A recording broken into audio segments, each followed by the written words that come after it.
Bom dia! Começa agora mais uma edição do Bom Dia Baixada. Hoje é terça-feira, 3 de abril, e vamos juntos até às 9 horas da manhã. No programa de hoje vamos falar sobre os projetos de assistência social em Santos e saber como a Câmara de Vereadores da cidade tem fiscalizado os trabalhos que buscam o desenvolvimento social. Para tratar dos temas, o Bom Dia Baixada recebe o secretário de Cidadania e Assistência Social de Santos, Flávio Jordão. Secretário, seja muito bem-vindo ao nosso programa. Muito bom dia. Bom dia, Nathalie. É um prazer enorme estar aqui com vocês. Também o Adilson Júnior aqui, grande amigo, parceiro, excelente vereador, presidente da Câmara, que ajuda muito a cidade. E também o vereador e presidente da Câmara de Santos, Adilson Júnior. Adilson, seja muito bem-vindo ao nosso programa. Bom dia. Obrigado, Nathalie. Bom dia para você, secretário Flávio, a você que nos assiste. Mais uma vez, nosso agradecimento por poder estar aqui debatendo os assuntos da nossa cidade. E temos assunto hoje para debater, hein? Que bom. E a partir de agora você também pode interagir conosco pelo nosso WhatsApp, que é o 13988779496, pela nossa fanpage no Facebook, onde transmitimos o programa simultaneamente ao vivo, pelo nosso Instagram e pelo nosso Twitter. Secretário, segundo o último censo do IBGE, em 2012, a população de rua no país beirava aí cerca de 2 milhões de pessoas. Santos anunciou um novo censo para saber qual é a situação real na cidade. Esse trabalho já começou? Bom, estamos na fase final de tramitação interna da prefeitura. Nós temos o último censo que aconteceu em Santos, foi em 2013. Recomenda-se que ele tenha uma duração de 4 anos no máximo. Então, chegou o momento de fazer um novo censo. Uma das minhas prioridades na secretaria, obviamente, é a população em situação de rua. Temos outras ações extremamente importantes, né? As portas de entrada dos programas de transferência de renda, as violações de direito com a proteção especial, mas a população de rua realmente merece uma atenção extremamente especial nesse momento. E eu, primeiramente, solicitei que fosse feito um censo, né? E nós estamos conversando com algumas universidades que já se apresentaram para fazer esse trabalho. O recomendado é que o censo seja feito ou em maio ou em outubro, são meses orientados para que seja feito nessa data, e nós estamos correndo o máximo possível para que a gente possa iniciar o censo em maio, para que ele possa ser tabulado nos próximos meses e que possa balizar o nosso trabalho. O senhor disse que o último censo foi feito em 2013. Esse último censo revelou qual o perfil do morador de rua? Então, no último censo, né, nós tivemos 797 pessoas apontadas pelo censo, 85% dependentes químicos, né, álcool, drogas. Então, é um trabalho complexo, né, porque essa população carece de tratamento, então você precisa da saúde trabalhando em consonância com a assistência social, né, para que a gente possa ter êxito nesse trabalho. Mas é esse perfil, e tem outros também, né, tem egressos do sistema penitenciário, você tem idosos abandonados, o desemprego, né, a crise financeira. Então você tem N situações que acabam trazendo as pessoas para a rua. Adolescentes que evadem das suas casas e vão para as ruas. Então você tem um perfil aí com todas as faixas etárias, diversificado. Então, mas a questão aí mais preponderante nesse processo todo é a questão dos dependência química, que é o mais complexo. Adilson, como é que a Câmara tem acompanhado essa problemática? Que, assim, a gente fala de Santos, mas não é uma realidade só de Santos. A gente vê morador de rua pelo Brasil inteiro. É verdade que, nos últimos anos, a impressão de quem vive aqui na Baixada Santista é que esse número aumentou, né? A gente passa, parece que em cada esquina tem uma pessoa em situação de rua. Como é que a Câmara tem acompanhado esse trabalho da assistência social, na verdade, os projetos que realmente buscam tentar minimizar esse problema? Olha, Nathalie, de fato, né, eu acho que o Flávio, que assume aí recentemente essa pasta, ele tem um desafio pela frente, né? Porque realmente não é... Eu acho que o censo vai mostrar isso, o novo censo. Houve consideravelmente um aumento. Sim. Por uma questão lógica. Primeiro que você tem uma crise que estava instalada no país e, aliado à crise, um pós-boom imobiliário. Ou seja, que atraiu pessoas, talvez, para uma mão de obra de outras regiões, que é o que atrai muitas pessoas. Foi a época da base offshore, né? Há 8 anos atrás. Não só da base offshore, mas da construção civil. Né? A construção civil estava num volume de crescimento considerável e a mão de obra, por vezes, vem de outras localizações. Então, as pessoas vêm para cá em busca realmente de emprego. Você vê que nós tínhamos alguns lugares que serviam de abrigo para essas pessoas. Sim. E, paralelo a isso, depois tem uma desaceleração da questão da construção civil, ou seja, aliado à crise. Então, isso faz com que a gente tenha algumas pessoas em situação de rua, não é? Claro, como o Flávio falou, e isso a Câmara, te respondendo mais objetivamente, debate quase que diariamente, porque como a Câmara é a caixa de ressonância da população, Sim. é o que a população bastante reclama. Exato. Mas também é uma situação paradoxal, porque a sociedade, ela reclama, e isso acaba vindo para a Câmara, e ela propõe audiências públicas, vai atrás de outros. Eu me lembro, num passado recente, que, por exemplo, existiam os consultórios de rua, que foi uma solução em algumas outras cidades. A Câmara foi, através das comissões permanentes, a essas outras cidades, ver como funciona, promover audiências públicas para colocar esse debate. Mas quando eu digo que é paradoxal, porque você também tem uma sociedade que tenta, de alguma forma, ajudar os mais necessitados. Assistencialista. Então, é delicado isso, porque assim, quando você já deve conhecer, as pessoas que nos assistem, já viu algumas pessoas que, por exemplo, fazem o sopão de rua. Ou que... Grupos de jovens que organizam quentinhas, cobertores, né? Exato. Então, tudo isso promove, de alguma forma, eu sei que isso é bastante delicado, porque, como eu disse, é uma situação delicada. Porque você tem a gente tem um problema, não tem uma solução imediata. E a pessoa tem um sentimento de tentar ajudar. Né? Então, é um desafio que o Flávio está enfrentando. Porque você tem que, de alguma forma, combater, mas você tem algumas ações que aparentemente parecem solidárias, que ela acaba promovendo. Então, isso tem sido sempre recorrente, esse debate na Câmara, tentando, de alguma forma, também contribuir com o Poder Executivo com esse desafio, que é um desafio, né? Considerando a nossa cidade, que a gente tem uma oferta. Eu já fui presidente, por exemplo, dessa comissão no meu primeiro mandato. Tanto foi logo que depois fez o censo, que foi 2013. Logo no início do meu segundo mandato. E a gente fez algumas dessas abordagens de algumas pessoas.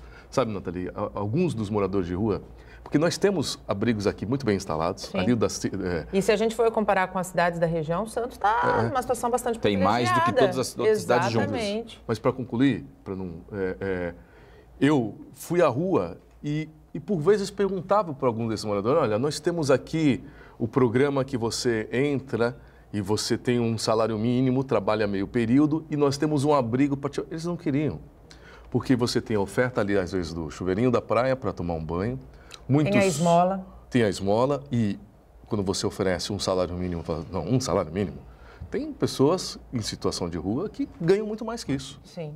Então, ela tem uma oferta na rua que aparentemente é melhor para ela. Mais atrativa. Mais atrativa.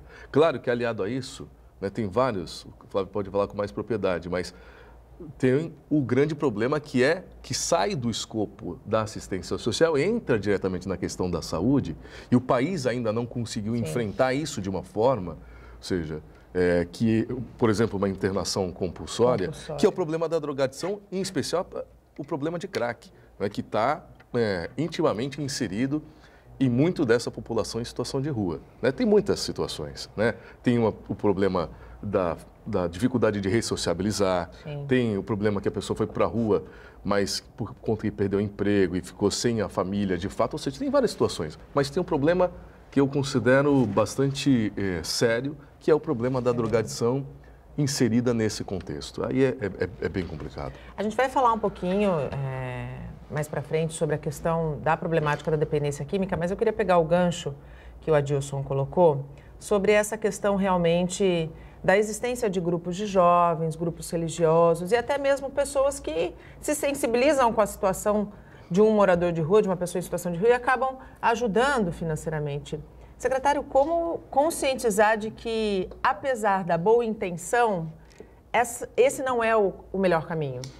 Na minha opinião, a gente tem trabalhado isso, campanhas educativas permanentes, de conscientização. Tem que fazer isso, não dê esmola, esse é o processo que tem que ser feito. Esse tipo de trabalho, de dar quentinha nas ruas, isso é um desserviço para esse processo, você não tira essas pessoas da rua.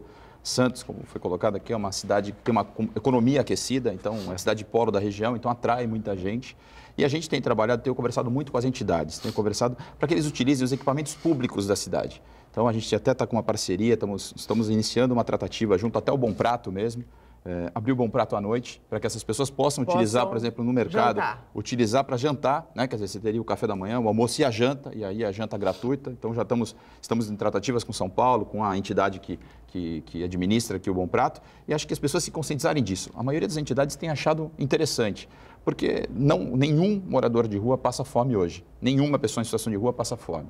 Ela recebe 3 quentinhas numa noite, uma ela come, outra ela vende, outra ela guarda. Ela joga fora, e aí é rato. Tem vídeos que mostram quantidade de ratos enorme comendo aquela comida. Então, assim, em lugares que não são ideal para a pessoa fazer aquela refeição. E aí, a gente trazendo para nossos equipamentos, a gente tem condição de colocar equipe técnica também junto. O consultório na rua, que o Adilson colocou, é fundamental, né? A saúde é fundamental nesse processo, para que tenha um trabalho específico para aquela população. Tem muitas pessoas com transtornos mentais que também demandam aí um tratamento médico especial. Você tem equipe de abordagem social que pode estar dentro também desses abrigos, fazendo o recâmbio dessas pessoas. Ou seja, a gente precisa trazer a sociedade civil também para dentro do processo. Porque as pessoas, é o que o Adilson colocou aqui, o presidente colocou, tem gente que critica, tem gente que acaba atendendo essas pessoas e não estão ajudando as pessoas a se ressocializarem. Nós temos que fazer um trabalho forte, intensificando isso, para que a gente possa conscientizar as pessoas. É verdade, secretário, que existem prefeituras que não são daqui de Santos, que colocam moradores de outras cidades em combis, em carros, e eu vou usar um termo muito pejorativo, despejam essas pessoas aqui. Isso é verdade? Eu pedi um monitoramento especial para o secretário Delbel, nós temos as câmeras de monitoramento. Assim, categoricamente, ele diz que isso é lenda. E você escuta muita gente falar, eu vejo, despejam as pessoas aqui em Santos, de fato, enfim. Isso não existe. Despejar, nós tivemos, acho que recentemente, até um filho de um ex-vereador, enfim, de um secretário até municipal, o filho do Odair Gonzalez, até posso dar o nome, porque ele se identificou na época, acabou filmando um veículo sendo deixado de um outro município. Nós entramos em contato com o município, ou seja, abordamos, né, por conta daquela situação, mas foi uma situação muito pontual e foi em 2013 ou 2014. Isso tem um pouco de lenda nessas histórias, quer dizer, as pessoas potencializam muito e as pessoas muitas vezes cobram muito que a gente tenha essa atitude. As pessoas na rua, não, na época de fulano de tal não existia isso, mandava-se embora, não existe essa possibilidade, isso não existe. Você tem que trabalhar com vínculos, você tem que tentar trazer as pessoas para dentro dos seus abrigos, para dar condição, para ressocializar, para dar uma condição de ter uma qualificação profissional, para que ela possa ser reinserida no mercado de trabalho. Esse é o processo, não retirar força. Hoje, com os direitos, não tem. Ou mandar para a cidade de destino. Não existe isso, mas a gente percebe, às vezes a gente conversa com as pessoas e a maioria das pessoas tem esse entendimento. É um Coloca absurdo. no ônibus e quer dizer, e não dá. E a gente assim, esse trabalho ele é feito de forma qualificada, o recâmbio qualificado, conversando com a família, ou seja, você tem esse trabalho com uma forma, obviamente, técnica, trabalhando para ajudar aquela pessoa e não simplesmente fazendo Você busca o vínculo dela, né? Você Exatamente. Busca o vínculo, você busca a cidade, a família. O recâmbio qualificado ele é feito dessa forma. Primeiro você conversa com a família do outro lado, a família aceita recebê-lo de volta,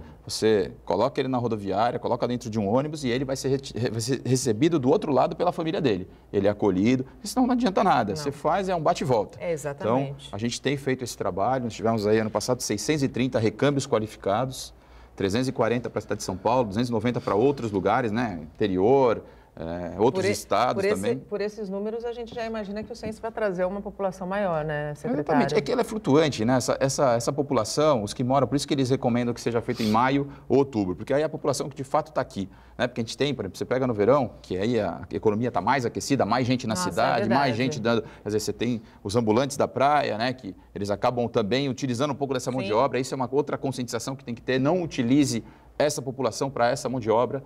Isso também é um desserviço para esse trabalho e a gente vai cobrar agora mais firmemente essa questão, porque é inadmissível que isso aconteça. Você conversa com os ambulantes, eles, não, a gente não faz isso. E tem muita prática nesse sentido, eles utilizarem essa mão de obra para empurrar carrinho, para colocar na faixa de areia, e a gente vai coibir isso da forma mais drástica possível. Ou seja, eu tenho trabalhado perdendo licença. Não tem outro jeito, tem que ser no exemplo. E aí nós vamos fazer isso para justamente coibir essa atitude que é feita abertamente aí por vários ambulantes. Esse trabalho de ressocializar, de resgatar este morador de rua, vocês concordam que deva ser um trabalho multidisciplinar? pode ser encabeçado e deve ser encabeçado pela assistência social. Mas não é só da assistência social, né, secretário? Sem dúvida, né? Intersetorial, né? Você tem que ter a saúde, como a gente colocou aqui, pelos números que são apresentados, dependentes químicos e mais os transtornos mentais, você tem a saúde fundamental. Saúde estava com um consultório de rua, já tem 2 hoje andando na cidade, né? Voltou a ter 2. Eu fiz uma reunião semana retrasada na prefeitura com vários atores, então você tinha meio ambiente, você tinha Secretaria de Serviços Públicos, você tem várias, a Secretaria de Segurança também é fundamental. Eu acho que assim, a população, o que ela exige muitas vezes é que a segurança tenha um papel mais firme com relação à população em situação de rua. E tem que ter mesmo, assim, quando infringe o Código de Postura, tem que ter uma ação mais rígida da Guarda Municipal, e isso está orientado a ser dessa forma. Quando está deitado num banco, quando está deitado num jardim, quando está deitado numa calçada, isso não é permitido. Então, a gente tem feito um trabalho, a gente sabe os pontos críticos da cidade, a gente está com um trabalho forte, porque muitas vezes eles até montam barracas, cabanas em praças, em Jardim da Praia, na Orla. Na Orla, especialmente, a gente tem feito aí um trabalho intensificado aí junto à Secretaria de Serviços Públicos, mais a Guarda Municipal. Segunda e sexta, eles percorrem a Orla.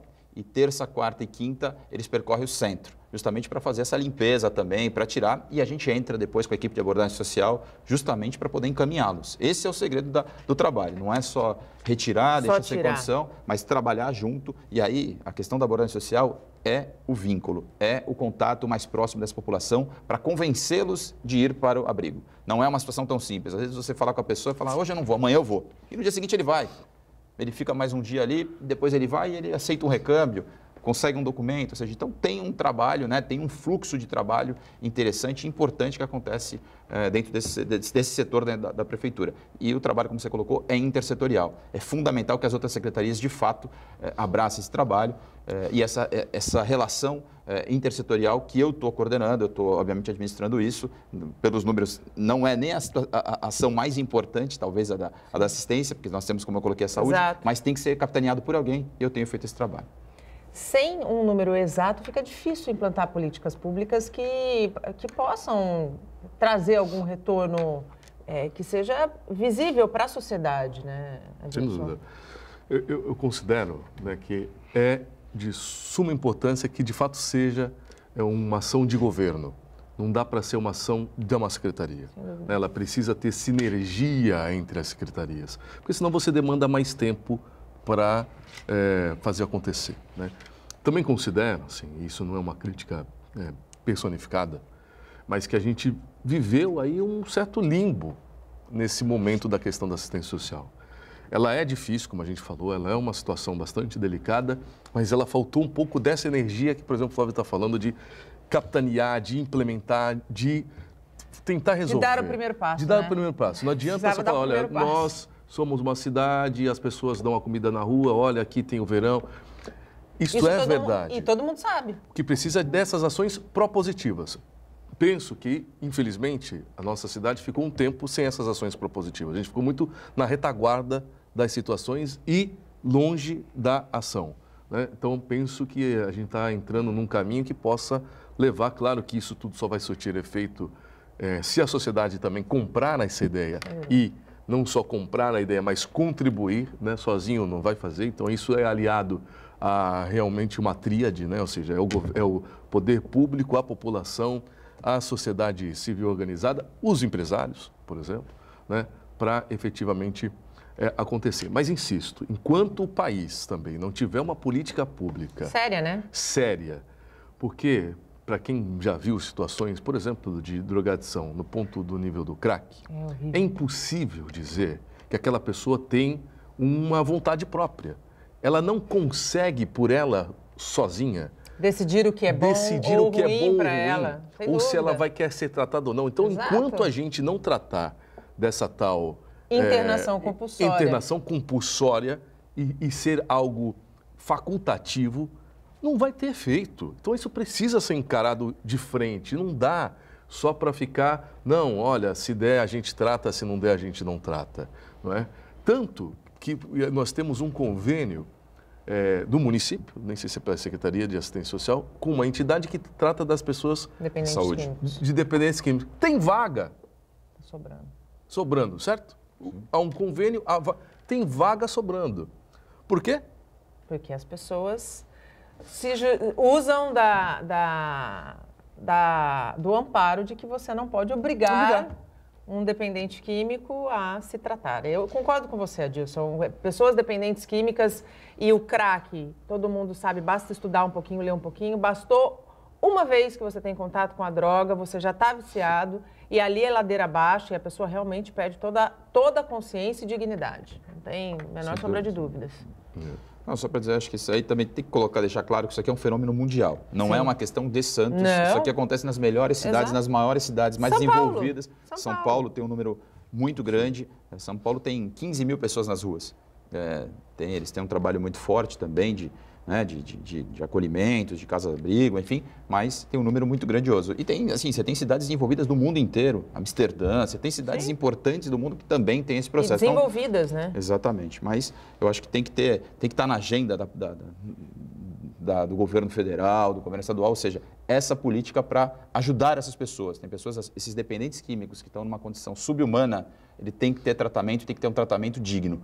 E ainda por esse amparo todo, como foi colocado aqui, a gente não tem a menor condição de hoje obrigar. Então, acho que a gente tem que abrir essa discussão também da questão da internação compulsória, é algo que deve ser conversado justamente para ajudar essas pessoas, porque o tempo vai passando, essas pessoas vão morrendo e não se é feito nada com elas. Então, a gente precisa, de fato, ter uma intervenção humanitária. Né? E o problema só piora. Exatamente. Né? Eu acho que a sociedade como um todo, isso inclui os nossos governantes, precisa abrir os olhos para essa questão da internação compulsória e precisa flexibilizar isso, já está mais do que na hora. O Bom Dia Baixada vai para um rápido intervalo, a gente volta em menos de 3 minutos, não saia daí, até já. O Bom Dia Baixada está de volta e chegamos ao segundo bloco do nosso programa. Participam hoje comigo o secretário de Cidadania e Assistência Social de Santos, Flávio Jordão, e o vereador e presidente da Câmara de Vereadores de Santos, Adilson Júnior.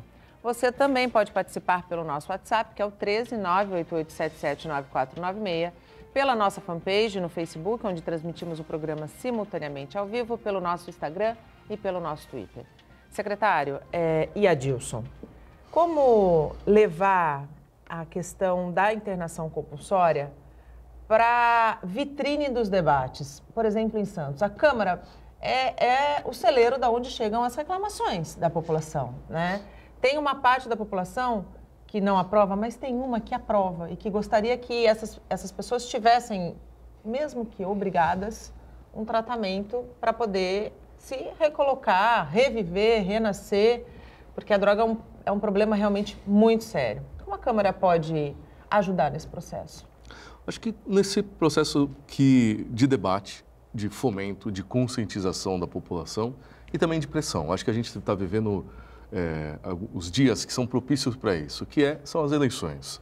Eu acho que chegou o momento de verdadeiramente a gente, por exemplo, ter representantes, governantes, de fato, que pleiteiam com propostas claras e objetivas de alguns temas que assolam a nossa sociedade. E esse é um deles. A droga é um problema muito sério, né? Em vários sentidos. No sentido social, no sentido financeiro, em vários sentidos. Então, eu acho que chegou o momento de, efetivamente, a população ter este poder, né? E tem esse poder, através das eleições, né? Ou seja, não dá mais para ter só questões populistas, né? Não dá para a gente só navegar numa onda... Ter o discurso bonito. Do discurso bonito que, na prática, não é nada. Não dá para acreditar numa figura ou num personagem que é só, de fato, uma figura e um personagem. Que não tem uma proposta. Quer ouvir, né? Exato, e que né, eu acho que chegou o momento, né? A gente precisa ter essa coisa, que estou político, mas acima de tudo sou um cidadão e quero uma cidade melhor, um país melhor, para a nossa geração, para as próximas, para os nossos filhos. Ou seja, então, e isso nos frustra às vezes, né? Porque a gente está próximo aí de um pleito eleitoral e acreditando que essa mudança virá. Mas a mudança só acontece quando a gente efetivamente tem esse poder. Mas eu acho que a Câmara tem esse papel, né? É claro que esse papel ele só ganha corpo, ele só tem uma ação efetiva com o apoio e o apelo da população. Então, que pressione, de fato, na Câmara, os vereadores, ou seja, promover esse debate e que essas ações cheguem a quem de direito, né? E principalmente a quem comandará o nosso país pelos próximos 4 anos, o governador aqui comandará, e os nossos representantes nas duas casas, seja na Câmara dos Deputados e na Assembleia Legislativa. A gente precisa colocar isso na pauta de política pública de país, de governo. Falta debater, né, secretário? Com certeza. Falta discutir o problema de maneira mais séria, né? Eu concordo plenamente e encampo essa campanha em conjunto com a Câmara também. Acho que é importante a gente unir forças para esse tipo de discussão. É algo polêmico, não é simples, sim, mas é uma questão humanitária acima de tudo. Então, eu acho que a gente deve, de fato, colocar à frente essa agenda para que a gente possa aí trabalhar para ajudar essa população que hoje não tem uma luz no fim do túnel. Ela tem hoje um momento de viver esperando a morte, na verdade, sem nenhuma perspectiva. E eu acho que aí é uma participação nossa. A gente tem, obviamente, as preocupações por conta dos movimentos que acabam acontecendo contrários a esse tipo de coisa, que nós temos que encarar de frente, ou seja, com argumento, com debate, escutando todas as partes, os especialistas, tendo toda essa humildade para também saber o que é melhor, claro, mas conseguir partir para esse caminho que eu acho que é a única forma da gente conseguir melhorar esse serviço. Falando no primeiro bloco, secretário, o senhor falou da questão da abordagem dos guardas municipais, em especial, com essas pessoas em situação de rua. Não é raro a gente ver postagens em redes sociais de flagrantes dessas abordagens e colocando a ação do guarda municipal como uma ação truculenta, para que a população em casa possa entender como esses guardas são orientados e por que, em alguns momentos, é preciso agir de maneira mais, vamos dizer assim, enérgica. Como eu coloquei, quando infringe o Código de Postura, a Guarda Municipal tem o dever de coibir aquele tipo de coisa. O problema é que hoje a população, muitas pessoas acabam filmando e expondo esse guarda municipal. Sim. Esse guarda municipal, muitas vezes, responde inquérito administrativo. Ele tem o risco até de ser mandado embora bem do serviço público por conta de uma ação que ele está fazendo ali pelo trabalho dele, mas a forma como é colocada acaba inibindo esse guarda municipal. Ele para de atender, de fazer aquele tipo de abordagem. Isso é ruim para o processo também. Claro. Então, eu estou preparando, a gente está preparando, já conversei com o secretário Delbel, com o coronel Brito, né, que é o secretário adjunto que coordena a guarda, para a gente capacitar esses guardas, tendo o respaldo da nossa procuradoria. É fundamental que a procuradoria possa dizer para a gente o que pode e o que não pode dentro desse processo, para dar esse amparo para esses guardas, porque os guardas ficam totalmente vulneráveis e existe uma corregedoria dentro da Guarda Municipal que, obviamente, é apresentado algumas denúncias e tem que ser apuradas. E são abertos inquéritos administrativos para que seja apurado se houve abuso ou se não houve abuso. Mas, muitas vezes, é mais um sensacionalismo, muitas vezes, de uma parte da população que se sente incomodado com aquela abordagem, por aquela situação toda que está acontecendo, obviamente uma pessoa no chão, numa crise alcoólica, enfim, e a pessoa se compadece com aquele cidadão que está no chão e deixa de apoiar o guarda municipal, que está fazendo o seu papel e que é importante que se faça. Nós temos que tirar essa população da zona de conforto também, porque eles ficam ali, ninguém reclama, ele vai ficando, e no dia seguinte ele monta uma cabana, no dia seguinte ele tem... A gente percebe em São Paulo, você chega em São Paulo na Bandeirantes, o que você vê de barraca já montada hoje, eles dominaram aquilo ali. Ou seja, se a gente não coibir rapidamente, daqui a pouco nós vamos ter esse processo também. Então, nós precisamos... Até porque nós estamos bem próximos de São Paulo, né? Então, assim, mas é importante você falar isso, porque a sociedade civil é importantíssimo que ela participe disso e que se conscientize disso. Porque, às vezes, tem uma minoria barulhenta que acaba fazendo um estrago nesse processo. Quer dizer, e a gente tem uma quantidade de pessoas que querem ajudar essas pessoas. Então, vamos trabalhar na conscientização, bem nas campanhas educativas, para que a gente possa mostrar aquilo que pode e aquilo que não pode ser feito. A gente falou da questão de luz do fim do túnel, eu quero pegar essa tua comparação e falar de um problema sério de droga, de usuários de drogas no túnel do VLT, né? Já foram feitas algumas ações, esses usuários, esses dependentes químicos, eles saem, mas eles acabam voltando para lá. É difícil de resolver esse problema, secretário? A gente tem feito abordagem social normal, como acontece, e a gente volta a falar, é uma questão de vontade de sair das ruas. Essa população não quer sair de dentro do túnel, eles ficam ali, eles não são agressivos, não são infratores, são pessoas que vivem ali, que estão morando ali naquele local mesmo. Quer dizer, então, assim, é uma questão, não tem relatos das próprias pessoas que trabalham no VLT, de que eles não cometem nenhuma infração, mas simplesmente ficam ali e vão passando dias e dias e não têm nenhuma atitude para sair das ruas. E a Prefeitura tem feito as abordagens, quer dizer, é muito complicado, é complexo, é o que a gente vem falando. É um trabalho maior, não é um trabalho apenas de convencimento da assistente social, do operador social que vai lá conversar com essas pessoas. Até porque convence momentaneamente e depois eles voltam, Eles voltam, exatamente. Até porque tem as recaídas, não é uma situação tão simples. Você, às vezes, eu estive caminhando, conhecendo todos os nossos abrigos, nossos acolhimentos. O Adilson colocou, estou há pouco mais de um mês, estou há 1 mês e meio na secretaria, tenho conhecido. A gente vê pessoas que pararam de beber, que estão num processo, né, estão há 2 meses dentro de um acolhimento, tentando ter uma ressocialização na vida, enfim, sendo encaminhado para... Nós temos um programa muito interessante, que é o Fênix, né? Ele tem alguns critérios para que a pessoa tem que ter passado por um acolhimento, por um abrigo, por no mínimo 2 meses, depois tem um curso de qualificação e depois ele é inserido no mercado de trabalho. A prefeitura mesmo utiliza aquela mão de obra. Então, assim, tem a porta de saída, isso é importante deixar claro, nós temos a porta de saída. Mas esse processo é um vai e vem. Essas pessoas são doentes, são dependentes químicas e elas acabam saindo desse processo, daqui a pouco estão de volta e aí você tem que ter todo esse trabalho para justamente poder ampará-las. Então esse é o nosso maior desafio. A Câmara tem acompanhado essa questão do VLT, Adilson? Chegou a conversar com a Polícia Militar, com a BR Mobilidade? Olha, sim, com as secretarias também, porque como eu disse, né, isso são problemas que chegam também à Câmara e deflagram na imprensa, ou seja, é notório a reclamação da população, porque a primeiro momento ela tem aquela sensação de insegurança também aliada a isso, né? Mas como eu disse, isso só será tratado de fato quando a gente encarar isso for uma política de Estado, né? Porque esse é um exemplo clássico. Ninguém em sã consciência, ninguém com as suas faculdades mentais e psíquicas gostaria de morar num túnel. Por que as pessoas moram num túnel? Porque elas estão fora do seu estado normal. E eu acredito que isso pode ressociabilizar, né? Você sabe, eu faço parte de uma comunidade evangélica e as igrejas evangélicas, também as igrejas católicas, sim, e também outras religiões, inclusive de matriz africanas, ou seja, fazem um trabalho social nesse sentido. E dentro da igreja, onde eu particularmente convivo, vejo que muitos exemplos disso, que é possível vencer, né? Mas sem ajuda ela não consegue. E se essa ajuda não consegue atingi-la ou chegar nela, não conseguirá de fato. Então, enquanto a gente não mudar isso, vai ser difícil, porque, na verdade, são espaços migratórios. Você se lembra que nós tínhamos a Cracolândia, ali próximo, sim, do terminal de passageiros. Sim. Houve uma intervenção do poder público, mas ela mudou de lugar. Ela foi para o túnel. Ela foi para o túnel. Porque daqui a pouco ela está em outro lugar, ela está ali na Silva Jardim.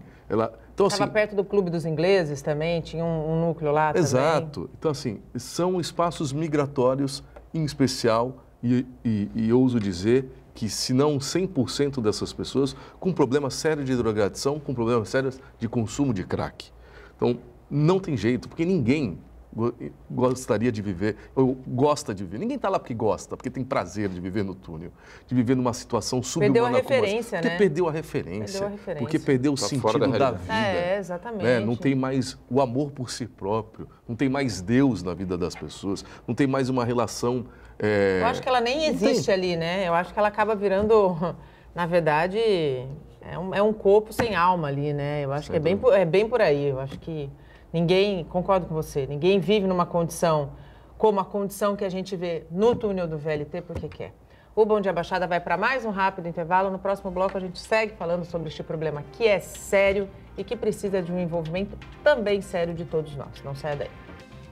E estamos de volta e chegamos ao último bloco do nosso programa. Hoje estão comigo o secretário de Cidadania e Assistência Social de Santos, Flávio Jordão, e o vereador e presidente da Câmara de Vereadores da cidade, aqui de Santos, também, Adilson Júnior. Ainda dá tempo de você participar pelo nosso WhatsApp, que é o 13988779496, pela nossa fanpage no Facebook, onde estamos simultaneamente ao vivo. Aliás, eu vou pedir para minha produção dar uma olhadinha no Facebook e dar uma olhadinha no WhatsApp para ver as manifestações, para que eu possa agradecer também o público que sempre nos acompanha. Secretário, para a gente falar um pouquinho de um outro assunto também importante que está ligado aí a essa questão de promoção da assistência social, só para a gente encerrar, a questão dos moradores de rua. Nós falamos que Santos hoje tem uma estrutura, se for comparada às outras cidades da região, muito privilegiada. De uma maneira rápida, quais são os serviços que a Prefeitura oferece e o Centro Pop tem atendido a demanda com a qualidade e necessidade que exige? Sim, Nathalie. Nós temos o Centro Pop, que é um centro-dia, na verdade, né, para as pessoas que vão lá. Nós temos 40 vagas diárias espontâneas, 20 de manhã e 20 à tarde. E todas as abordagens sociais que são feitas pela nossa equipe de rua, eles podem ser levados para lá. Então, é para tomar um lanche, é para tomar um banho, ele funciona das 8 às 18 horas, para encaminhar para uma documentação que muitas vezes essa população não tem, acabou perdendo, ou se extraviou, ou acabou sendo roubada. É para fazer o recâmbio nesse local, então é um trabalho pontual durante o dia. E nós temos 4 abrigos, né? Nós temos acolhimento para 80 vagas na cidade, nós temos a Casa Abrigo, que fica na Manuel Torinho, para 48 vagas, pessoas que ficam lá. Em média, no acolhimento, ficam mais ou menos, em média, as pessoas 3 meses, e na Casa Abrigo, 1 ano. Nós temos as conveniadas também, o albergue noturno para 50 vagas, e nós temos a Casa das Anas, com 24 vagas, uma conveniada que é só para mulheres e crianças. Então, nós temos aí 202 vagas, nós estamos trabalhando e pensando em aumentar a nossa equipe de abordagem na rua, aumentar em mais uma equipe, nós temos 5, iremos por uma 6ª para fazer esse monitoramento, melhorar esse monitoramento. Quer dizer, nós temos muitas equipes reativas em cima das demandas que chegam e nós estamos prejudicados no monitoramento. Esse monitoramento é fundamental para que a gente possa melhorar isso. Então, isso vai ser melhorado e a gente também está pensando em abrir um novo abrigo e aí é uma questão que é interessante e importante na cidade que nós não temos, que é a questão pet, os cachorros. A gente precisa ter um canil, um abrigo que tenha esse tipo de condição para que a pessoa vá para o local. Muitas vezes a população em situação de rua tem um animal, tem um cachorro, não vai para o abrigo porque ele não vai largar o animal. Então a gente precisa fazer isso, já temos até o imóvel, nós temos um imóvel provisório que fica fechado, fica para o inverno, a gente está pensando em trabalhar ele para que ele tenha esse tipo de foco. Parceria público-privada é bem-vinda nesse caso, secretário? Sem dúvida. Eu estou buscando algumas parcerias, assim, não pensei em público-privada para fazer a gestão do equipamento, mas uma parceria dos empresários da cidade também, para poder, já que eles ajudam muito com outras atividades sociais, enfim, que possam ajudar também nessa, dar uma condição melhor para que a gente possa abrir mais abrigos, né? Os abrigos, eles são, hoje o número é suficiente. A gente tem um número suficiente, até porque muitas vezes a gente, pela rotatividade que nós temos, por exemplo, no Centro Pop, por exemplo, nós tivemos 7.500 pessoas que passaram no ano passado, pessoas diferentes, 2.300. Ou seja, então, você vê a rotatividade que tem, que eu falei, é muito flutuante. Quer dizer, você tem muita gente que acaba passando e indo embora no dia seguinte daqui, vai embora, vem e volta. Na casa de acolhimento passaram 1.351 pessoas no ano passado, em 2017, um equipamento que cabe 80. Que em média ficam 3 meses, mas essas pessoas elas vão entrando e vão saindo. Tem pessoas que ficam um dia, tem pessoas que ficam uma semana, fica 6 meses, ou seja, e na média dá 3 meses, que é o tempo específico para que essa pessoa possa ter uma condição de ir para a porta de saída. Esse é o importante. E nós temos depois a Coordenadoria de Desenvolvimento Social, né, que é a CODESO, que trabalha isso. Nós temos por ano mais de 1.000 vagas de cursos profissionalizantes para a população em vulnerabilidade social, não é para a população em situação de rua, é em vulnerabilidade social e aí essas pessoas são encaminhadas e nós temos o Fênix, como eu coloquei, 40 vagas disponíveis na cidade, justamente para que a gente possa, quem tem esse interesse de ir para o mercado de trabalho também. A gente tem até um caso interessante. Tem, né? O Fênix é um contrato, um salário mínimo durante 18 meses, 12 renováveis por mais 6. Acabou aquilo, ele vai embora e muitas vezes ele pode voltar para a droga se ele não tiver encaminhamento. A gente teve alguns casos já muito interessantes de pessoas que foram para a iniciativa privada. Por exemplo, teve uma universidade que contratou e aí eu estou fazendo um trabalho já, estou conversando com algumas empresas para que eles possam absorver essas pessoas. Isso é uma questão de relacionamento, né? Quer dizer, você conversar com algumas empresas que elas absorvam esse público que está preparado. Ele foi qualificado, ele passou pelo abrigo, ele tá numa condição de fazer... Dar uma chance, e dar essa continuidade para que justamente ele não volte para as ruas. Falando um pouquinho da destinação do imposto de renda para projetos sociais, essa obrigatoriedade nasceu em 2000, essa possibilidade nasceu a partir de 2012 e é um volume que pode ser bastante interessante para os projetos sociais. Como que como essa situação tem evoluído em Santos? As pessoas estão fazendo essa destinação do imposto de renda 3%? Isso tem crescido ou ainda não? Então, nós tivemos em 2016 R$200 mil, né, destinados. Todo mundo que é pessoa física e que faz o imposto de renda completo, ele pode destinar 3%. O cálculo é feito automaticamente, é pela renda bruta do cidadão, quer dizer, o programinha do imposto de renda acaba fazendo esse cálculo para a pessoa e se destina 3%, que depois são reembolsáveis na restituição dele. Sim. Quando ele tiver restituição, aquilo que ele colocou, por exemplo, se ele ganha 10 mil por mês, vamos imaginar, 12 dá 120 mil, ele tem 3.600 para poder encaminhar para o imposto de renda. E depois ele vai ter esses 3.600, se ele destinar tudo, o 100% dele, ele vai ter esse recurso de volta para depois. E aí esse dinheiro tem caído na conta do Fundo da Criança e do Adolescente, né, que é vinculado ao CMDCA, o Conselho Municipal do Direito da Criança e do Adolescente. E nós tivemos em 2016 200 mil reais, 2017 300 mil, e esse ano nós temos feito uma campanha muito grande para que a gente possa incentivar cada vez mais. Nós temos trabalhado isso com rede social, com a questão da imprensa também, poder divulgar, para que as pessoas façam isso. Esse dinheiro retorna para você, não retorna imediatamente, retorna na hora da tua restituição, quer dizer, que é durante o exercício, isso vai voltar para você. Então é importante que se faça. E aí é aberto um edital pelo Conselho da Criança e do Adolescente, que escolhe os principais projetos. Então nós temos vários projetos aí que foram contemplados, por exemplo, em 2017, o Mãos Entrelaçadas, que é da Zona Noroeste, o Dilson conhece bem, foi contemplado com recurso. Lindo. O ACEP, que é na Escola dos Andradas, que é também um outro programa, um projeto muito importante, muito interessante. Ou seja, então, eles ali escolhem quem cumpre todos os requisitos do edital, acaba sendo contemplado com recurso. Ano passado foram 2.300.000 reais de recurso para esses projetos, que fazem a diferença na vida das pessoas, né? Tiram essas pessoas das ruas muitas vezes, trazem para o esporte, para a cultura, para o curso profissionalizante. Evitam o fim da linha, que é o que a gente discutiu durante o programa todo. Perfeito. Vamos falar um pouquinho de eleições. Eu tenho 7 minutos, você é pré-candidato a uma vaga. Eu queria que você fizesse um breve resumo, Adilson, do seu mandato até aqui. O que o teu sucessor vai ter de desafio e mais? Pesquisas mostram que o eleitor ainda está bastante indeciso, né? Em quem vai eleger presidente, governador, senador, deputado federal, estadual. Essas eleições vão ter um caráter diferenciado? Acho que já estão tendo esse caráter diferenciado, né? A gente, não só na população, mas o ente político percebe isso, né? Você vê, claro que essa indecisão, ela tem sido recorrente nos anos eleitorais, né, que se dá de 2 em 2 anos. É claro que, com toda essa insatisfação da classe política, isso acentua, né? Claro. Que é um temor. Eu costumo dizer, não porque eu estou pré-candidato, não porque eu estou político, mas ao passo que as pessoas de bem deixam de se colocar, por exemplo, na vida pública, e as pessoas deixam de escolher alguém para votar... A gente vai seguir com o mesmo problema e com a mesma conjectura política. Exatamente. E a gente deixa um vácuo para que as pessoas de má índole ou patrocinadas por outras relações não muito democráticas, né? Elas ocupem espaço. Eu quero dizer, ou seja, quando a pessoa deixa de se colocar ou falar, simplesmente não vou votar, alguém vai votar.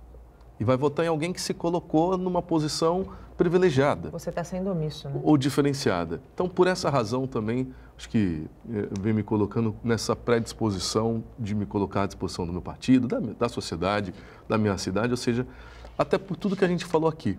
Por entender que, primeiro, a gente tem poucos representantes, efetivamente. A Baixada é mal representada, né? Pouco representada, pouco, né? Mal não, né? Pouco, tem razão. Por exemplo, em Santos a gente tem um deputado estadual, que é o deputado Paulo Correia. Um deputado estadual da cidade de Santos. Né? Lógico, na região a gente tem o Cássio, tem o Caio. Né? Para deputado federal, a gente ainda tem uma vantagem sobre esse deputado estadual. Nós temos dois deputados federais, que é o deputado Papa e o Beto. Mas é muito pouco. É pouco. O nosso tamanho assim, é muito pouco. E a gente tem algumas coisas para discutir efetivamente. A gente falou de uma delas hoje, que é a questão de políticas públicas efetivas. É claro que isso, às vezes, não é tão palatável ao ouvido das pessoas, né? Às vezes, você falar de projetos que não existem, ou você falar que é autor de algo que nunca foi autor, ou você... Parece que soa politicamente melhor, né? Então, assim, é preciso encarar essa questão com uma certa coragem, efetivamente. Seriedade, né? E seriedade. Então, por isso me coloquei nessa predisposição, né? Ou seja, para, primeiro, levar essas coisas em consideração, né? Eu acho que precisa a gente tratar, e ontem com a vinda do presidente, isso ficou muito evidente, que é a questão do Pacto Federativo, ou seja, não dá mais para que o ente que mais tem problemas, que são as cidades, menos recebam. Ou seja, então a gente precisa mexer nisso. Então isso são coisas que às vezes é difícil dizer. Não que seja difícil dizer, mas você demanda de tempo para explicar. E o populismo ocupa Mas espaço. A população precisa estar disposta a ouvir também, né, Exatamente. Adilson? Porque assim, não adianta a gente ficar dando políticas assistencialistas que não vão resolver o problema e não querer discutir o que precisa de fato ser discutido. Exatamente, né? Exatamente.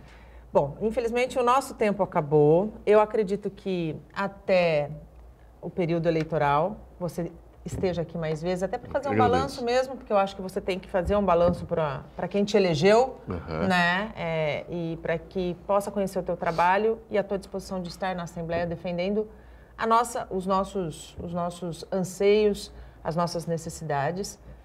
Eu já deixo o convite aberto para que você possa voltar aqui conosco. Eu que agradeço, de verdade, que essa oportunidade da gente poder debater questões de suma importância para a nossa cidade, sempre colocar o nosso mandato aqui à disposição, né, do programa, da TV, do sistema, em especial das pessoas que nos dão essa possibilidade de entrar nas suas casas e poder um pouco publicizar as nossas ações. Obrigado mais uma vez. Eu que agradeço. Secretário, muito obrigado pela tua participação, pela tua disponibilidade e clareza em debater os temas, porque é um tema, como a gente diria, espinhoso, mas que precisa ser dito, precisa ser mexido e precisa ser tratado com seriedade. Eu quero aqui agradecer, Nathalie, primeiro a iniciativa de vocês também de discutir um assunto tão importante, que só em conjunto nós vamos conseguir resolver esses problemas ou pelo menos amenizá-los. Acho que resolver é difícil, mas amenizá-los é possível de ser feito. Então, a iniciativa de vocês também, da imprensa, está do nosso lado também para poder explicar e poder falar sobre esse assunto tão espinhoso, é importante demais. E agradecer ao Adilson também, parabenizá-lo pelo trabalho dele, sucesso na tua empreitada, Adilson, e também que a gente possa fazer muita parceria, nós temos muito trabalho ainda pela frente e a Câmara é fundamental para abrir discussões importantes, para somar nesse trabalho. Esse trabalho aqui não é feito sozinho, não é a Secretaria que vai resolver o problema, é o todo. É a Câmara imbuída desse propósito, junto com a sociedade civil, junto com a imprensa, ou seja, a gente vai chegar num denominador comum. E agradecer aí também aos ouvintes que ficaram aqui essa manhã ouvindo um pouco da gente falar sobre as ações da Secretaria. Eu também quero agradecer bastante a participação dos telespectadores, dos espectadores no Facebook e no nosso WhatsApp.